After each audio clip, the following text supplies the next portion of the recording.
Today on Monkey Life.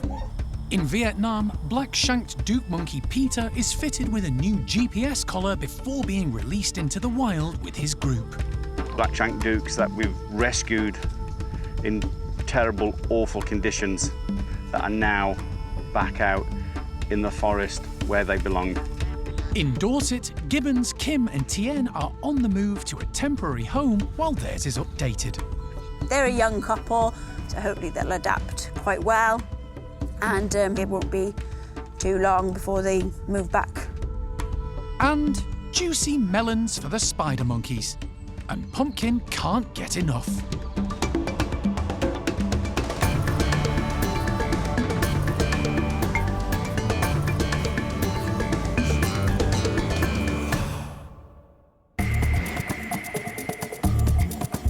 Monkey World in Dorset, buried deep in the English countryside, is the largest sanctuary of its kind on the planet.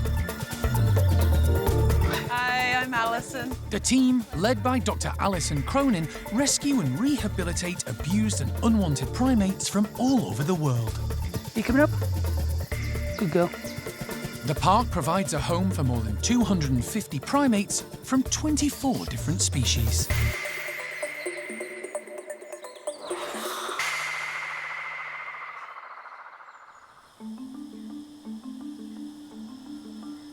"6,000 miles away from Dorset lies Monkey World's sister sanctuary, Dao Tien.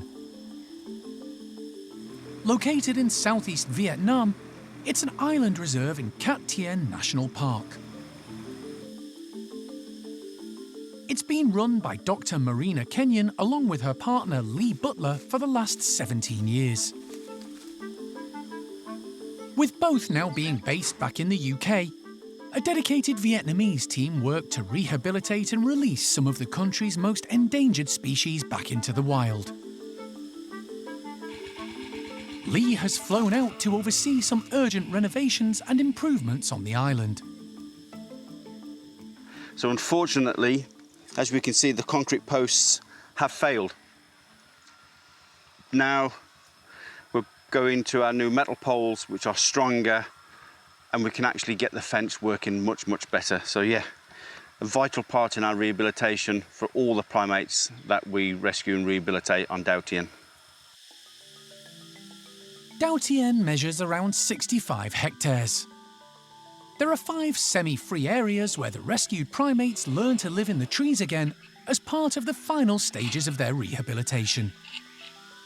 These areas are large, and there's a lot of fence line to be fixed and replaced. It's all part of the team's goal to rescue, rehabilitate, and ultimately release the primates back into the forests of Vietnam. Since the centre opened in 2008, 277 individuals have been cared for. One of the most successful primate rehabilitations has been with pygmy lorises. So far, 162 have been released into the forest. These are wild primates. We want them in the forest, we want them free. That is the long-term goal. Get them back in the forest where they belong, not in a bird cage, not in a cage, back in the forest. One individual rescued 3 years ago is Peter, a black-shanked Duke brought to Dao Tien by the Vietnamese authorities, having been kept as an illegal pet for 4 years. Last year, he was released into one of the semi-free areas. But he's managed to find his way to another part of the island to join up with Dukes Anna, Phu and Quy. So since we released Peter on the southern tip of the island in our main semi-free one enclosure, he's been quite incredible. He's moved through the forest, through to headquarters, then to the northern tip of the island, and then he moved back to our semi-free 4 enclosure where we had Anna, Vu and Quy. He actually got into the enclosure, and that's where he's been ever since. And it's been good. All 4 of them have been tremendous. They've all got on. And he's a beautiful, beautiful adult male Duke. And his leadership with the socialization of the group will be tremendous for them. Peter has matured into a big, strong, dominant male who now leads the small group. It's an important role because all 4 are about to take another big step in their lives. The team on Dao Tien are going to release them into the wild area of the island, where they can move through the tree canopy at will. There's already another large wild duke family on the island who are thriving, so the hope is this four will do the same. They're at that age now and the stage in their life where they need to be free. They need to be in the canopy. They need to be where they belong. And we're hoping that they all stay together within their group and then disperse. So it's going to be quite emotional the day we do that. The team have been able to track Peter's movements on the island via his GPS collar, but it'll need to be replaced to enable them to continue following the four dukes' progress. GPS collars are a useful tool for the team. Earlier in the year, golden-cheeked gibbons Kizzy, her partner Dong, and their 3 youngsters were released by Marina and the team into an area of the Lanna, which, along with Dao Tien National Park, is in a protected area called the Don Nai Biosphere Reserve. Kizzy was fitted with a collar, and the team have been tracking their whereabouts ever since. Marina can even follow them from back in the UK. These collars are so great. They're like a bridge. We know that they need around 40 to 60 hectares in this forest type to find enough food. So using the GPS, we can map how much ground they're covering. We know that they have a brain map. This map, it's like anyone who goes shopping, you have a map of where all the food is in the supermarket or in the village, and you know where to go. The gibbons are trying to create that. They need this map. They need to know when this fig tree is fruiting, when this jackfruit tree is in, when this wild chom-chom's in. They need to have this knowledge because they have to compete with birds and macaques, so they have to have a really active knowledge and know where to go. So this GPS gives us a really good indicator of the ground they're covering and the potential map that they're building. Marina and the team have been releasing rehabilitated gibbons back into the forests of Vietnam for 14 years, with varying degrees of success. However, she's confident Kizzy and her family are there to stay. Kizzy and their offspring are the best yet. They're pretty untouched. They've had 10 years in a forested enclosure. The infants have never been in a cage or anything, so they're as wild as they could possibly be. And now they have their own home range.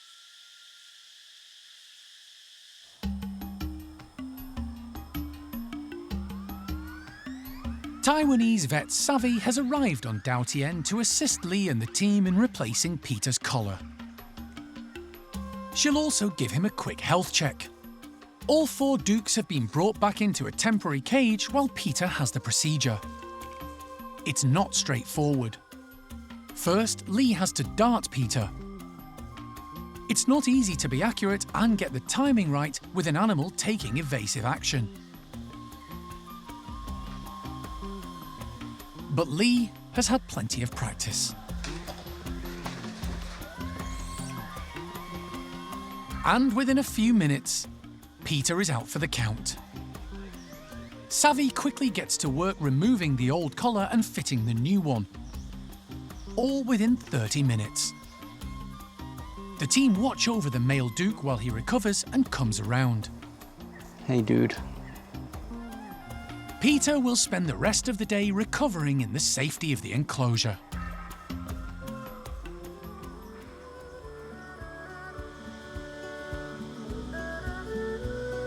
Next morning, with Peter fully fit, the team prepare to release the 4 dukes back into the wild area of Dao Tien.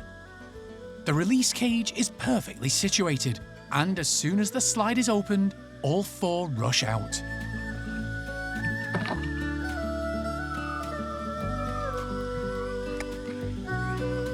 Heading straight up into the tree canopy. It's exactly what Lee hoped for.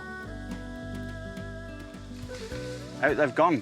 Anna, Vu, Kui and Peter.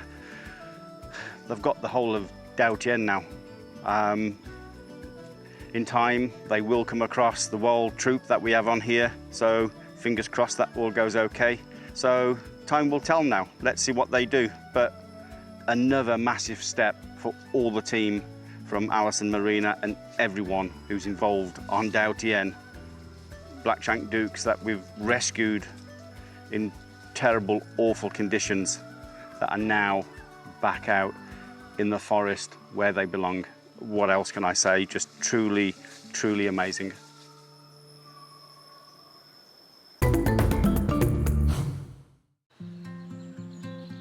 When Lee isn't in Vietnam, his work continues back in Dorset. This morning, he's helping Jeremy and the team move golden-cheeked gibbons Kim and Tien to a temporary home at the park's gibbon complex. The pair's house and enclosure are in need of some TLC. The team hope to crate up the two gibbons and move them with as little stress as possible so the work can begin. We've just got Kim and Tien in one of their outer tunnels now while we're rigging up a crate, and we're going to pop them into a crate and then move them to main house for a short spell, just while we do a bit of essential maintenance on the enclosure and also refurbish the house as well, which hasn't been done in years, so that'll be quite nice for them. Kim and Tien have spent all their adult lives in this wonderful tree-filled enclosure. They're a devoted pair who love to spend their time grooming or singing from the treetops. The maintenance team at the park monitor the primate houses and enclosures and keep on top of any work that needs doing. Kim and Tien's home has come to the top of their list. In order that they can begin, the primate care staff make sure the gibbons are settled. Good boy, come on. While the team manoeuvre the large and heavy travel crate into position.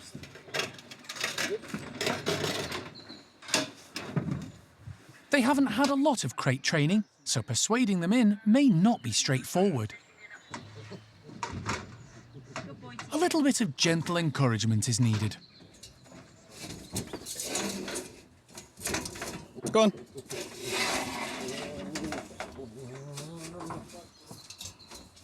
Yep. Right, that's bolted down. They're in, yep. Kim and Tien are quickly secured together safely in the crate, with very little stress. No, not too bad. I mean, they're not the happiest little gibbons in the world, but yeah, we didn't have the prep time to crate train them, but as they go to main house, this crate's going to stay with them and we're going to work on them for the return journey, so hopefully next time it won't be so stressful for them. But no, they went a lot quicker than I thought it would, actually. Hello. Hello, Grump. Don't worry, I'll fill you full of bananas once you're at main house. It's not far to the main gibbon house, but moving a heavy crate with two gibbons inside is strenuous. A buggy and trailer make light work of the final part of the journey, and the gibbons have each other for comfort. The team have already prepared the entrance to the gibbons' temporary home, and the crate should marry up for ease of access. Get it on. No, before we get hold of it from the bottom one like that. Yeah.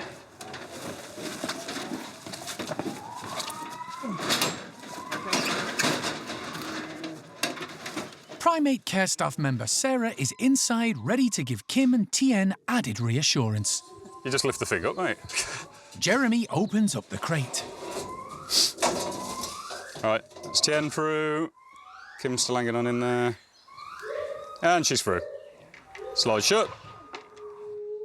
The pair are straight into their new bedrooms to explore and are greeted with a cacophony of noise from the other gibbons at the complex.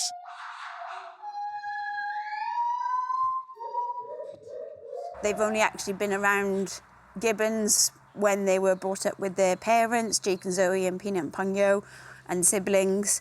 So yeah, it is a big change for them, as we've got, we've got the mullahs, we've got the La, we've got the Agile, and we've got more golden cheeks in a close proximity. So yeah, big culture shock for these guys. I mean, they're a young couple, so hopefully they'll adapt quite well, and hopefully it won't be too long before they move back to where they came from. Kim and Tien will need a couple of days inside to get used to the sights and sounds of their temporary home. But they won't be there for long. As soon as the work on their house is complete, they'll be able to return to their lovely tree-filled home.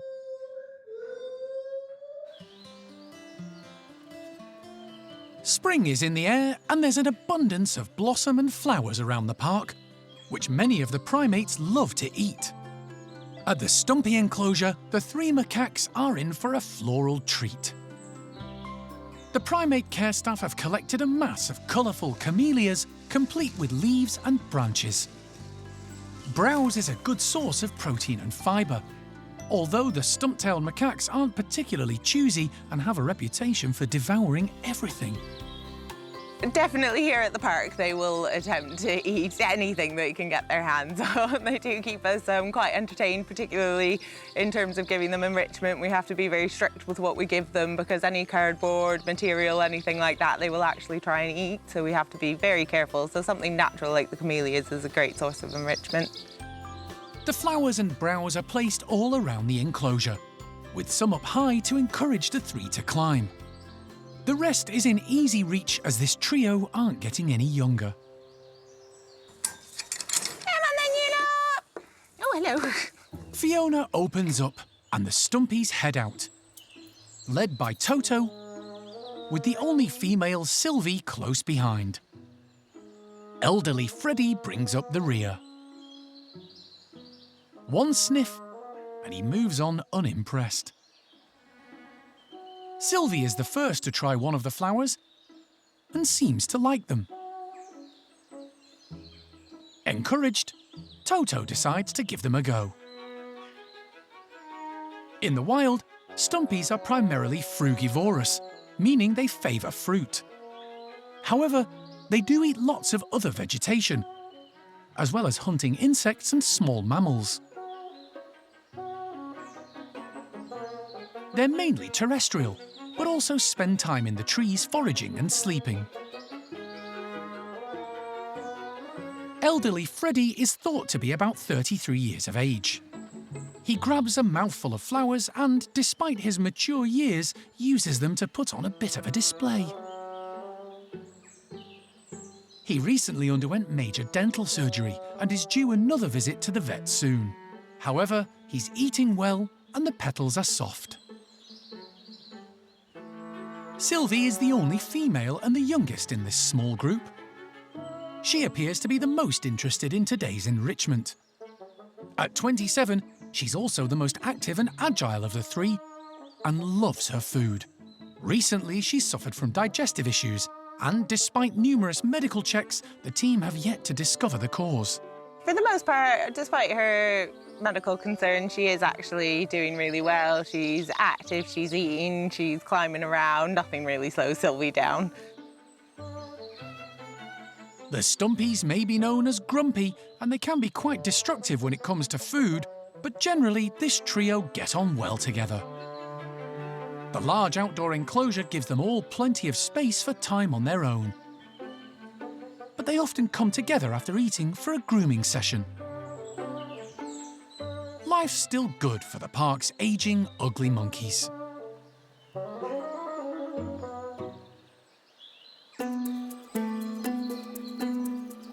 At the Spider Monkey House, the primate care staff are busy preparing an extra special lunch for the trio, who are waiting patiently in the tunnel system. It'll be worth the wait. Today they're getting a selection of melons, some within easy reach, Right, like that? and others strung up around the enclosure, making them harder to get to, and encouraging the spider monkeys to use their brains and their bodies. Spider monkeys eat a lot of fruit in the wild. Here at the park, we give them a mixture of different foods. The fruit that we get in our supermarkets is usually quite loaded with sugar, more so than the fruit they would get in the wild. So they have fruit as part of their diet, but it's only quite a small part. Every now and then, though, we like to really spoil them. So today we're having whole melons, which is going to be really exciting for them because they never normally get this amount of fruit all in one go. So what we're trying to encourage them to do is get up off the floor, do some clambering around up in the trees and up on the ropes and the hoses, and hopefully they'll use their arms, their legs and their tail to support themselves and to get hold of the best fruit.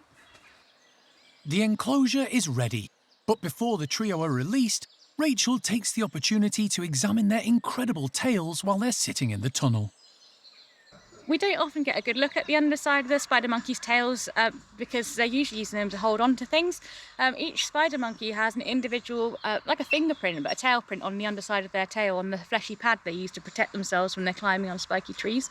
And so, yeah, when we get the opportunity, it's nice to inspect that part of their tail too, make sure there's nothing wrong with it, they haven't got any scrapes or scratches on it, and yeah, They're good guys. And good to go. Time to let them out. Go, go, go! They're all in an excited rush. 26-year-old Pumpkin leads the way, heading straight for the melon at the end of the tunnel. Gone for the easy one. She moves on when Hickory and Flint arrive. Melon number 1 is a watermelon, but Pumpkin has found a juicy sweet honeydew just right for eating and begins to gorge on the fruit. She's the most food-orientated of the three, and the melon's tough skin proves no problem for her sharp teeth. It's obviously to her taste, and she tucks in, giving Flint and Hickory an opportunity to feed unhindered. They often have to wait for bossy Pumpkin to have her fill before they get a chance. Both males select an easy option while they can, and delight in the juicy fruit. Spider monkeys are one of the largest of all New World primates. Their size means they can't move along the outer branches of trees safely. Instead, they use their tails as additional support to hang and reach for food. Their thumbs are vestigial, which means they've become functionless and disappeared over the course of evolution. It's not ideal for manipulation, which is why Flint finds it a struggle to retrieve a melon from a basket. But spider monkeys' hands are perfectly adapted for brachiating in the tree canopy when moving round and searching for food.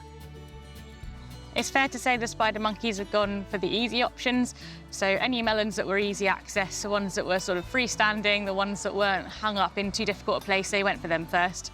There are more out there for them to discover throughout the afternoon. I don't know if they're going to be interested in their tea, especially if it's cabbage, but for today we'll let that slide. The melons will stay in place for the rest of the day to encourage the spider monkeys to attempt to access the suspended fruit later. But for the moment, Pumpkin is determined to devour every last piece of the sweet honeydew.